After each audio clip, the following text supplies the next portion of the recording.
Hello friends, welcome to my channel जिसका नाम है रीड एंड टीच यानी कि पढ़ें पढ़ाएं। और हम लोग 9th क्लास की फिजिक्स की बुक पढ़ रहे थे, जिसमें थोड़ा सा मैंने पिछले वीडियोज में बताया है। अगर आपने नहीं देखा तो आप जाके देख सकते हैं चैनल पे। और चैनल पे नए हैं तो चैनल को सब्सक्राइब कर लीजिए और बेल आइकन प्रेस कर लीजिए, जिससे मैं कोई भी वीडियो डालूँ तो आपको इसका नोटिफिकेशन मिल जाएगा।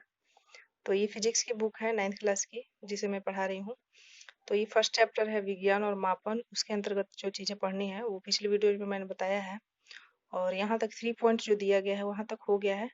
इसके आगे 4 और 5 और एक 6.6 बिंदुओं में एक संकेत दिया गया है, जो भी बताया गया है वो मैं यहाँ पे बता रही हूँ।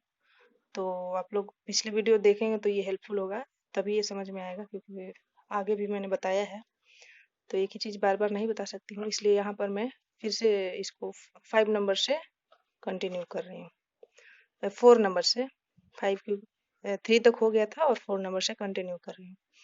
यहाँ पर देखिए लिखा है कि मात्रक जो ग्राम है, मात्रक ग्राम के लिए संकेताक्षर जी लिखना चाहिए, न कि जीएम, क्योंकि जीएम गलत हो जाएगा।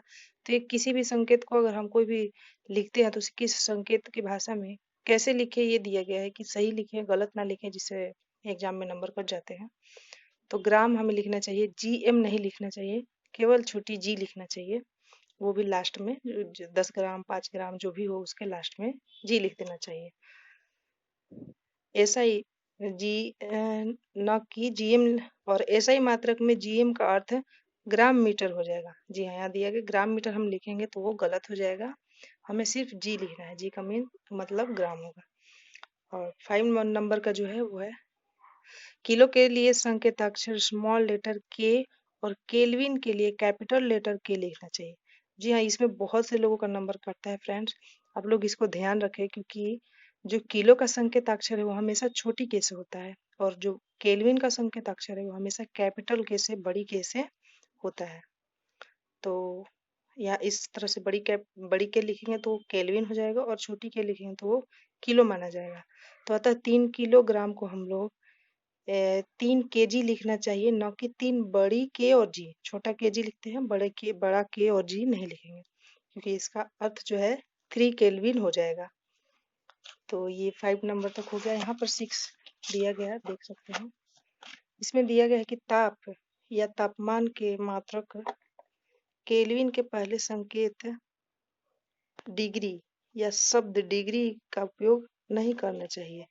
अतः 273 केल्विन 3 है, इसको सिर्फ केल्विन लिखेंगे, डिग्री लिखना गलत है, क्योंकि यहाँ पर ऐसे ही लिखेंगे 273 केल्विन, ये सही तरीका है लिखने का। तो साइंस पढ़ रहे हैं तो इतना तो जानना ही होगा कि हमें कैसी किस चीज को लिखना है, तो आप लोग इसको ध्यान दें। और है मानक है उपसर्ग, मानक एसआई उपसर्ग, ये आप देख सकते हैं।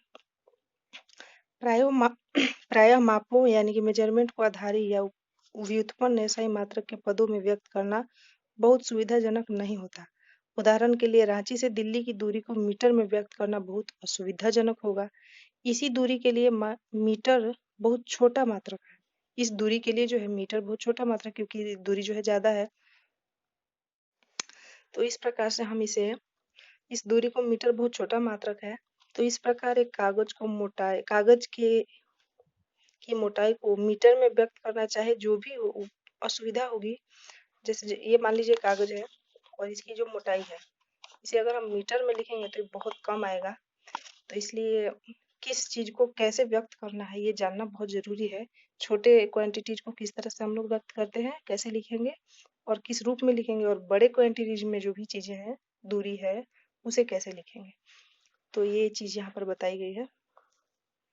व्यक्त करना चाहे तो असुविधाजनक होगा। कागज की मोटाई को व्यक्त करने के लिए मीटर बहुत बड़ा मात्रक है। इन्हीं कारणों से अंतर्राष्ट्रीय सहमति से एसआई उपसर्ग यानी प्रीफिक्स प्रीफिक्स परिभाषित किए गए हैं, जिन्हें तालिका 1.3 में दिया गया है। प्रीफिक्स जो है यहाँ पर दिया गया है, आप देख सकते हैं या स्क्रीनशॉट ले सकते हैं और याद कर सकते हैं। तालिका 1.3 में जो एसआई उपसर्ग है, इसमें देखिए 10 का पावर -3, इसको हम लोग मिली उपसर्ग जो है अंश है, और इसका उपसर्ग और इसका संकेत यहाँ दिया गया है। तो यह गुणज है। ये उपसर्ग है और ये संकेत है, तो ये अलग अलग है, इतना अलग है और इतना अलग है। तो यहाँ देखिए 10 का पावर -3 अगर लिखना है तो उसे हम मिली बोलेंगे और संकेत जो है m। 10 का पावर -6 है तो उसे माइक्रो बोलेंगे और म्यू द्वारा संकेत करेंगे। और 10 का पावर -9 है तो उसे नैनो बोलते हैं, n द्वारा संकेत, उसका संकेत जो है n होता है। और 10 का पावर -12 पीको p, 10 का पावर -15 फेम्टो f, 10 का पावर -18 एटो a।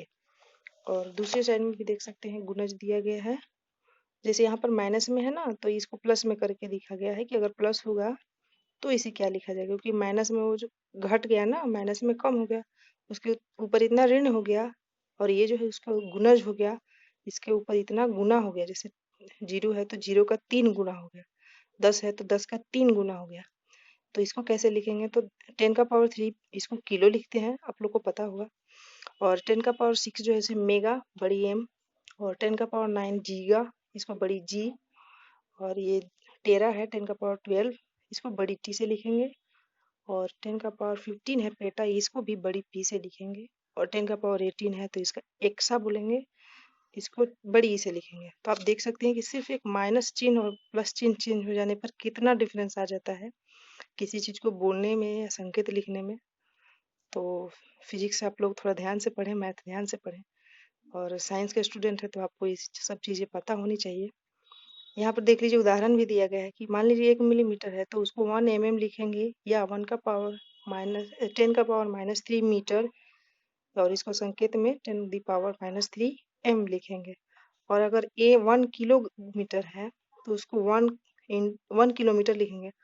तो किलोमीटर के लिए 10 का पावर 3 लिख देंगे किलो के लिए, और मीटर जो है वही रह जाएगा, तो 10 का पावर 3 मीटर इत्यादि बहुत से ऐसे व्यक्त करते हैं हम लोग।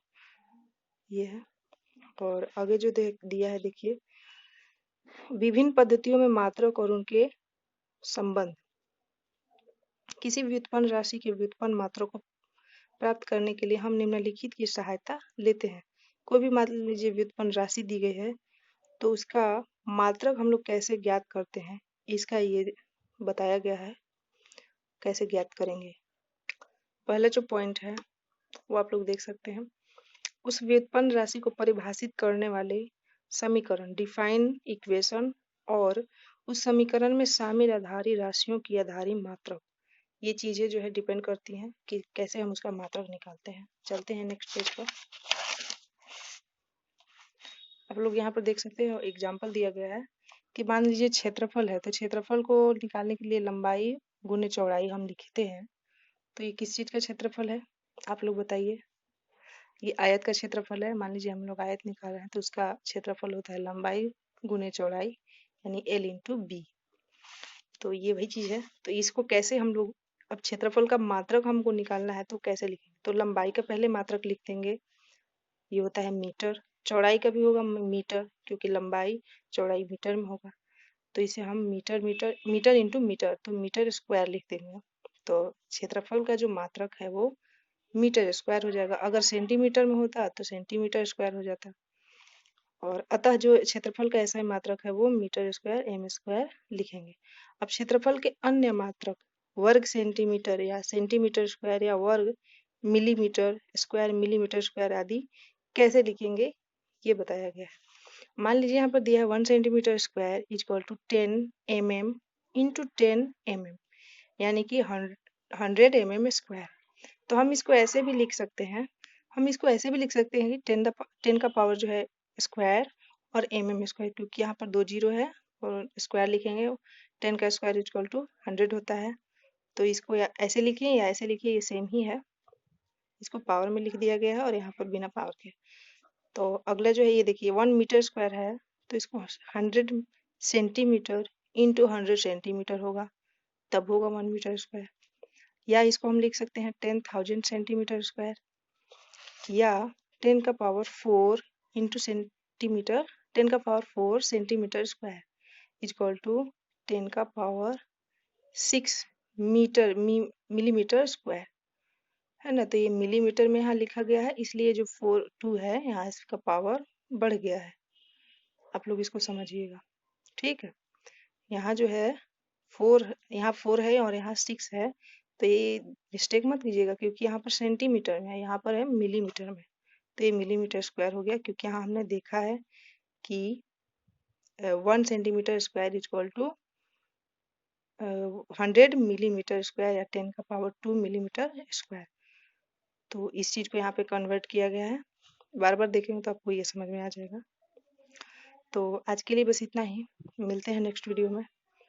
और अगर आपको वीडियो पसंद आई होगी, आपके लिए हेल्पफुल होगी, अगर आपके घर में बच्चे पढ़ने वाले हैं 9th 10th के, या आपको नहीं जानकारी है तो जानने के लिए भी आप वीडियो देख सकते हैं फिजिक्स की। और इसमें क्योंकि फिजिक्स में ऐसा नहीं कि सिर्फ फिजिक्स ही है, मैथ भी इंक्लूड रहता है, तो मैथ भी अच्छा हो जाएगा आपका। और मैथमेटिक्स के वीडियो भी मैंने कुछ डाले हैं, इसमें थोड़े से ज़्यादा व्यू आ रहे थे, लोग ज़्यादा सर्च कर रहे हैं, तो इसलिए मैंने इसी को बनाया है। अगर आपको भी पसंद आया तो लाइक करें और शेयर करें अपने फ्रेंड्स में। और चैनल पर नए हैं तो चैनल को सब्सक्राइब जरूर करिएगा और बेल आइकॉन प्रेस कर लीजिएगा, जिससे मैं कोई भी वीडियो डालूं तो आपको इसका नोटिफिकेशन मिल जाए। तो आज के लिए बस इतना है, अगले वीडियो में मैं बाकी की जो पेज है उसको डिटेल में समझा दूंगी। तो थैंक्स फॉर वॉचिंग।